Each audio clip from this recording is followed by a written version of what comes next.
Hi everyone, my name is Will Humble and I'm a senior. And today I'm here to talk about integrity.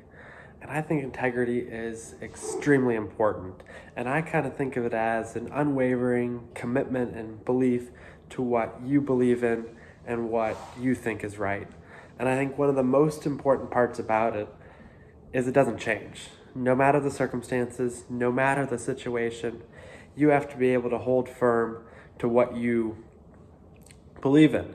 And I think that's immensely important because once you're able to ground yourself in your why and what you think is right and what you think is best, that helps you start to lead your best life, which can transform and start to help the other people around you. Because when you're able to start making consistent decisions and consistent choices based on your established set of beliefs or set of morals, that makes everything a lot easier. And I kind of want to intermix a few quotes through this. So the first one from Margaret Thatcher: if you just set out to be liked, you would be prepared to compromise on anything, wouldn't you? At any time, and you would achieve nothing. And I think that's exactly right, because if you change what you believe in day to day, or kind of let the whims of others or the group or whatever decide what you think, then in a way you're not really moving forward. Because if you're constantly changing what you believe in to what somebody else believes in, well, then how are you able to make consistent decisions and consistently get better? So that's what I think the most important part is that unwavering commitment to those beliefs.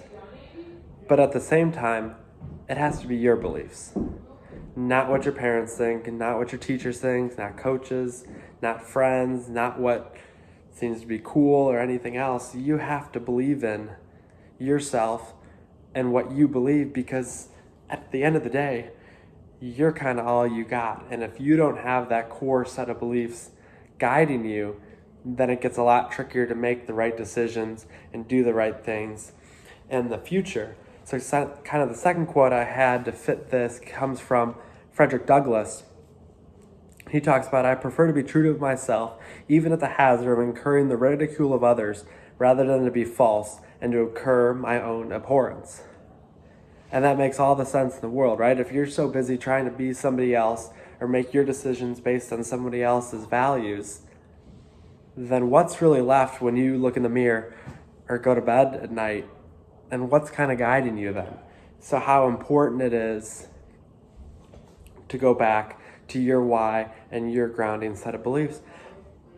But at the same time, that's not trying to be self-righteous or say that you know it all, or that what you know is better than somebody else, more important than somebody else, worth more than somebody else.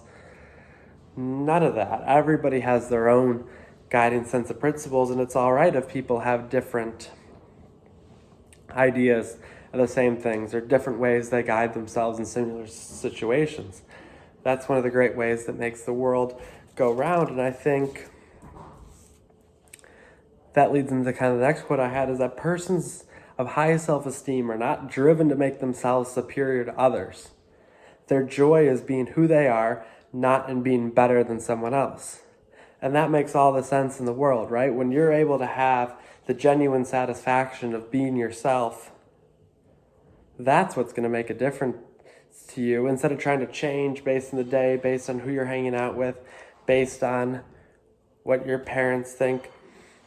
When you're able to believe in your beliefs, that's going to make you a better person and feel better about yourself, instead of trying to always switch or change or be someone else just to match other people. When you're able to constantly be yourself, that's going to make you be a better person and feel better about yourself too, which I think goes a long way in helping us all become stronger and grow too. So I think finally, an important point is all of this is much easier said than done. I don't do it right. I don't know a lot of people who say they can do it right all the time. It's something we constantly have to get better at. And I think it can be tough sometimes in high school too, trying to fit in, trying to make new friends, trying to make it all work. It can be easy to just kind of forfeit what you believe just a little bit and to work in with the in-group or act a certain way just to have more friends. And it's hard because it's a hard trying to draw, it's a fine line between sacrificing what you believe in, but also making sure you work in a group or with other people. So I think integrity is one of those things we can always work on. We can always strive to be better. We can always wake up in the morning and think, what's one thing I can do today to be a stronger person, to be more firm in my beliefs, to have that integrity. So I think kind of an ending quote from Douglas MacArthur, moral courage, the courage of one's conviction, the courage to see things through. The world is in a constant conspiracy against the brave. It's the age-old struggle, the roar of the crowd on one side and the voice of your conscience on the other. So I think that's kind of a lot of vibrant, vivid imagery there, the kind of the roar of the crowd and the silence of your conscience on the other.